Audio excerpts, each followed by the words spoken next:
അടിമുടി പാർട്ടിക്കാരനായിട്ടുള്ളൊരു മനുഷ്യൻ.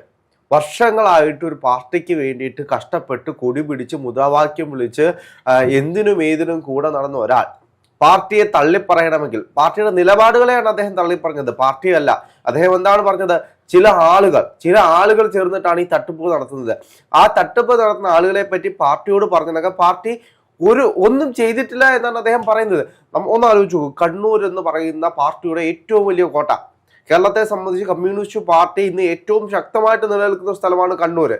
പക്ഷെ ഒന്ന് ആലോചിച്ച് നോക്കൂ, ഇവരൊക്കെ അടിമുടി പാർട്ടിയാണ് എന്ന് പറയുമ്പോഴും ഇവർ കൈവിടാൻ ഒരു നിമിഷം മതി. അവരുടെ ഉള്ളിൻ്റെ ഉള്ളിൽ ഈ പാർട്ടി മാറിയിരിക്കുന്നു, പഴയ കാലത്തെ പാർട്ടിയല്ല, അവർ ആശയങ്ങളുമായിട്ട് മുന്നോട്ട് പോയിരുന്ന പാർട്ടിയല്ല എന്ന് തോന്നിക്കഴിഞ്ഞാൽ അവിടെ തീരും കമ്മ്യൂണിസ്റ്റ് പാർട്ടി എന്ന് പറയുന്ന ഒരു സംഘടന.